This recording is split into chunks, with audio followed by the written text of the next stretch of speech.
बच्चों, एक बार फिर ऑनलाइन क्लास में आपका स्वागत। एक्सरसाइज नंबर 1.4 चल रही थी आपकी, 2 दिन हो गए। आज इसको कंप्लीट कर देते हैं। तो देखिए बच्चों, कुछ क्वेश्चन हम इसमें ले रहे हैं। पहला जो क्वेश्चन नंबर 7 है, यदि एक सेट दिया हुआ है x सच दैट x एक प्राकृत संख्या है और एक सेट दूसरा दिया हुआ है b। ये सेट बिल्डर फॉर्म में लिखे हुए हैं। x सच दैट x एक सम प्राकृत संख्या है। ऐसा c भी दिया हुआ है एक सेट, x एक विषम प्राकृत संख्या है बच्चों। और d में दिया हुआ है x एक अभाज्य संख्या है। तो ज्ञात कीजिए। इसमें वैसे 6 पार्ट हैं, हम 6 में से 3 पार्ट आपको करा रहे हैं यहाँ पर, बाकी आप कर लोगे। तो पहला क्वेश्चन है इसमें, a इंटरसेक्शन b ज्ञात कीजिए। a intersection b, A intersection B में कौन कौन से एलिमेंट्स आएंगे? तो common elements of A and common elements of B. तो ए और बी समुच्चय में उभयनिष्ठ अवयवों की संख्या का समुच्चय होगा। क्या होगा, मैं थोड़ा सा आपको लिख देता हूं। ए इंटरसेक्शन बी, ए और बी में उभयनिष्ठ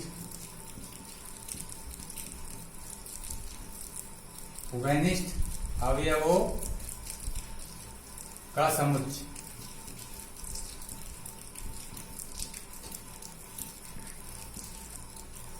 जो जो इसमें कॉमन होंगे। अब इसमें कॉमन क्या है? ए इंटरसेक्शन बी क्या होगा? ए और बी में उभयनिष्ठ अवयवों का समुच्चय होगा। आप इसको ध्यान से देखिए। एक प्राकृत संख्या कुछ भी हो सकती है बच्चों। यदि मैं इसको टेबुलर फॉर्म में लिख दूं, ए इक्वल टू क्या आएगा? 1 2 3 4 5 6 7 8 9 10 11, जो भी है, dot dot dot and so on. ऐसे ही बी में मैं आपको लिखूं तो सम प्राकृत संख्या क्या क्या आ जाएंगी? 2 4 6, आपको समझ आ जाएगा ये 8, उसके बाद 10 डॉट डॉट डॉट, जितनी भी सम संख्याएं वो आ जाएंगी। अब आप इसमें ध्यान से देखो, कॉमन क्या है? कॉमन जो है सम संख्याएं तो आएंगी, कॉमन सम संख्याएं आएंगी कॉमन। तो इसका मतलब क्या हो गया? Therefore A intersection B equal to क्या हो गया? एक्स क्या आएगा उसमें? x सच दैट x एक सम प्राकृत संख्या है।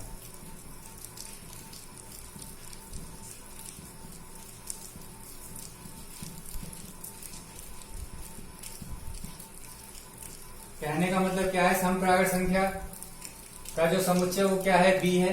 तो जब हम आंसर लिखेंगे बच्चों, therefore a intersection b equal to, खाली b लिखेंगे, इतना आंसर लिखेंगे आप। यदि आपको ऑब्जेक्टिव टाइप में आता है तो आप आंसर बी लिख दोगे। तो इसका आंसर क्या हो गया? बी। इसी प्रकार से हमको सेकंड पार्ट करना है और थर्ड पार्ट करना है। देख लीजिए सेकंड पार्ट, अब आप जल्दी समझ जाओगे। सेकंड पार्ट में क्या है? ए और सी में जो कॉमन है, ए यहां पर है और सी यहां पर है। तो ये एक प्राकृत संख्या है और ये एक विषम प्राकृत संख्या, बिल्कुल ठीक वैसे ही। अब क्या हो जाएगा? जो इसमें विषम कॉमन होंगी वही तो हो जाएगा। तो हम डायरेक्ट लिख रहे हैं, आप लैंग्वेज खुद लिख लेना, हम डायरेक्ट लिख रहे हैं। इसलिए ए इंटरसेक्शन सी बराबर क्या होगा? ये वाला होगा, वो x एक विषम प्राकृत संख्या होगी। Therefore x such that x एक विषम प्राकृत संख्या होगी।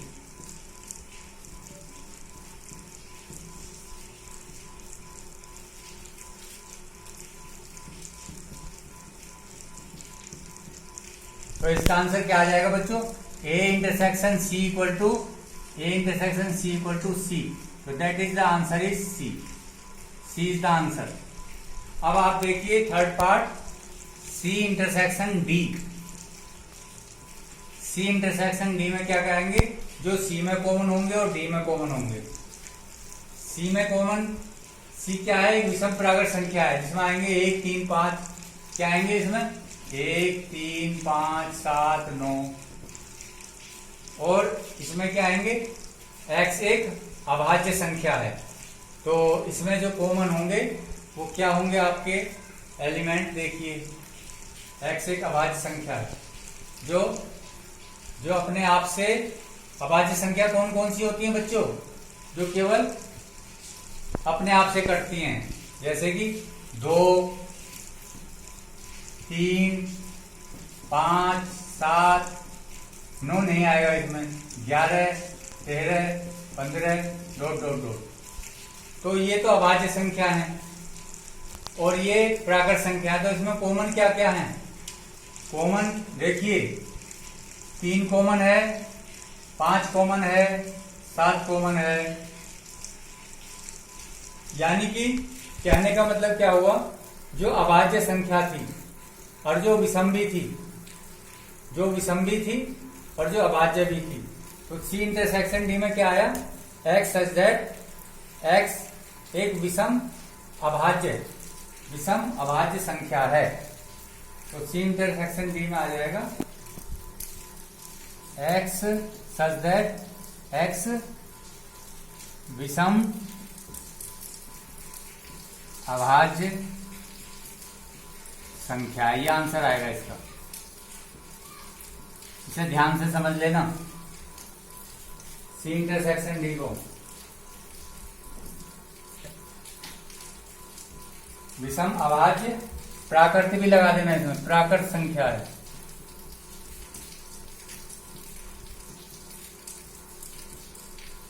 तो हमने आपको 3 पार्ट कराए हैं, बाकी 3 पार्ट आप स्वयं कर लोगे, कोई दिक्कत नहीं होगी।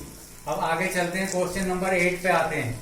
देखिए ये क्या लिखा हुआ है बच्चों, निम्नलिखित समुच्चय युग्मों में से ये छटनी करनी है आपने, कौन से युग्म असंयुक्त है। तो सबसे पहले इस वर्ड के ऊपर फोकस करना है, असंयुक्त। संयुक्त माने होता है जॉइंट और इसकी अंग्रेजी है डिसजॉइंट।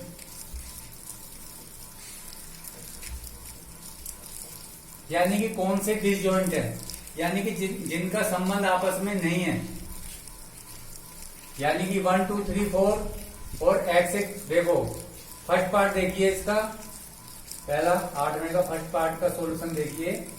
ये है आपके पास एक सेट, तो ये है 1 2 3 4 और दूसरा सेट आपके पास ये है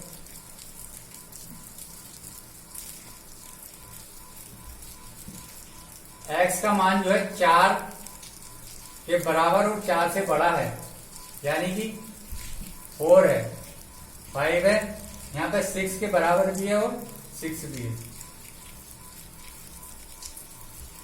तो इसमें जो है कुछ एलिमेंट कॉमन आपको दिखाई दे रहे हैं, यस। तो 4 इसमें कॉमन है, क्योंकि A और B समुच्चय में आपको ये दिखाई दे रहा है कि इसमें जो है दोनों समुच्चय युग्मों में दोनों समुच्चय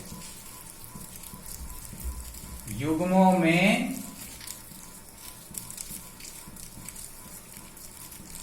में 4 उभयनिष्ठ है।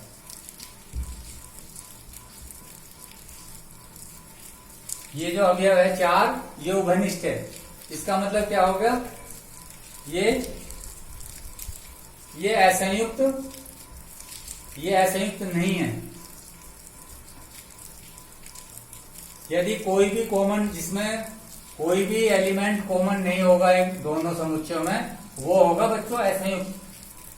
तो इसका आंसर क्या लिखोगे, ये जो है असंयुक्त नहीं है।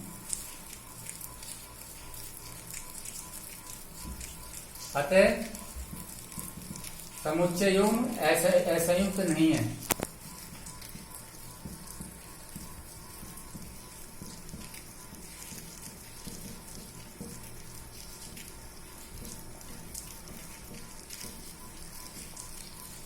अब देखिए अगला पार्ट, देखिए सेकंड पार्ट। ए ई आई ओ, इसमें कुछ कॉमन है, क्या कॉमन है, ई। तो यहाँ पर ई जो है उभयनिष्ठ है, दोनों समुच्चय युग्मों में ई उभयनिष्ठ है।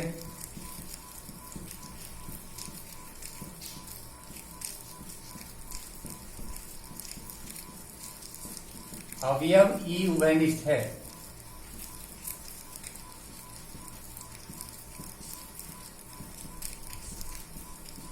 ई उभयनिष्ठ है, तो इसलिए ये भी जो है समुच्चय युग्म असंयुक्त नहीं है, इसलिए समुच्चय युग्म असंयुक्त नहीं है।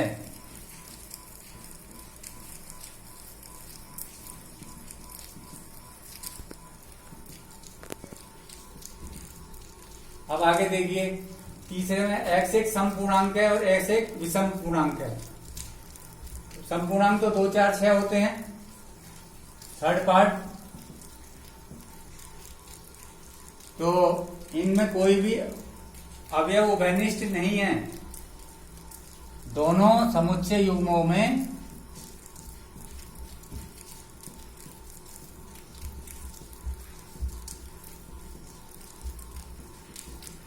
कोई भी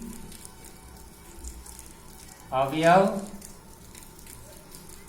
उभयनिष्ठ नहीं है, कॉमन नहीं है मतलब।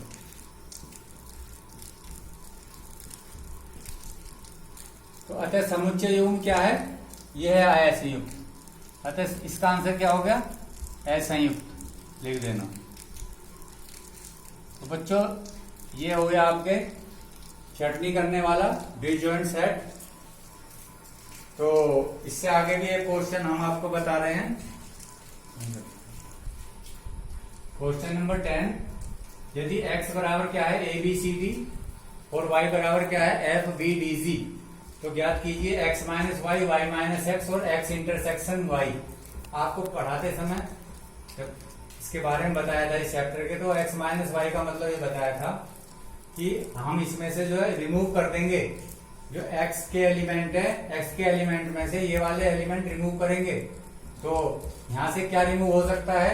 ये b और d है, तो b और d यहां से रिमूव कर देंगे। तो जो आपके पास बचेंगे वो x माइनस वाई के एलिमेंट होंगे। तो a और c होगा x minus y, that is the answer हो गया x माइनस वाई। इसी टाइप से आप y माइनस एक्स के जब निकालोगे, अब y के पहले लिखोगे आप FBDZ और फिर उसके बाद में लिखोगे आप x के ABCD। अब देखिए क्या रिमूव होंगे यहाँ पर?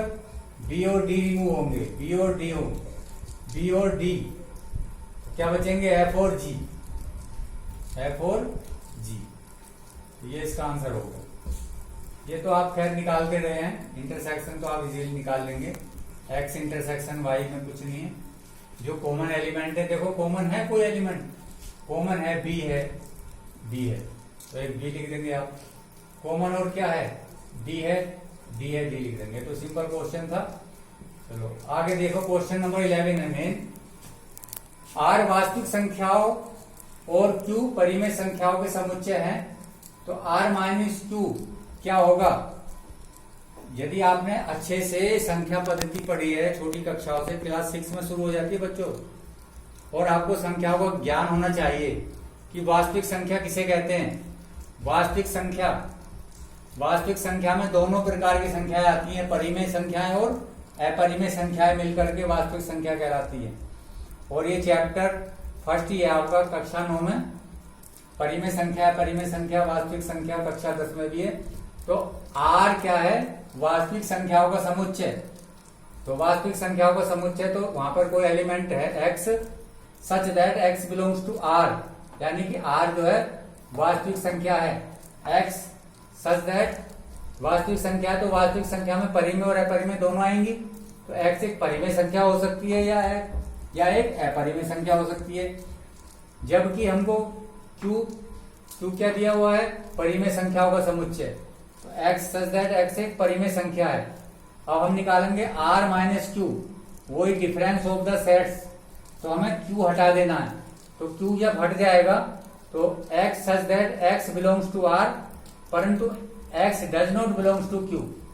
तो इसका मतलब यह है, तो r माइनस क्यू हमें ऐसा समुच्चय प्राप्त होगा जिसमें जो है परिमेय संख्या नहीं होगी। तो आर माइनस क्यू किसका सेट होगा? तो इसका मतलब देयरफॉर आर माइनस क्यू अपरिमेय संख्याओं का समुच्चय है। आर माइनस क्यू अपरिमेय संख्याओं का समुच्चय होगा।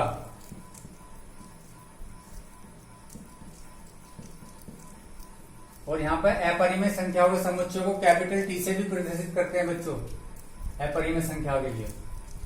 तो ये क्वेश्चन सिंपल ही था ये भी, और थोड़ा सा ये कि आप वास्तविक संख्याओं के बारे में आपको जानकारी होनी चाहिए कि समस्त परिमेय और अपरिमेय संख्याएं जो है ये वास्तविक संख्या कहलाती हैं। आज ये आपका चैप्टर पूरा हो गया। इसके जो पार्ट्स हैं वो आप कंप्लीट कर लीजिए। इसी एक्सरसाइज को करने में 3 दिन लग गए बच्चों। अब कल हम आपको नेक्स्ट एक्सरसाइज कराएंगे 1.5, जिसमें है कॉम्प्लीमेंट्री ऑफ ए सेट, पूरक समुच्चय। ठीक है। और जो बच्चे वीडियो टाइम से नहीं देखते उन्हें दिक्कत आएगी। जो वीडियो हम आपको सेंड कर रहे हैं आप उसको जो है उसी दिन उसका होमवर्क कर लें तो ज्यादा बेटर रहेगा। और जो आपको समझ नहीं आ रहा तो हमको व्हाट्सएप पे आप सेंड कर दें। थैंक्स।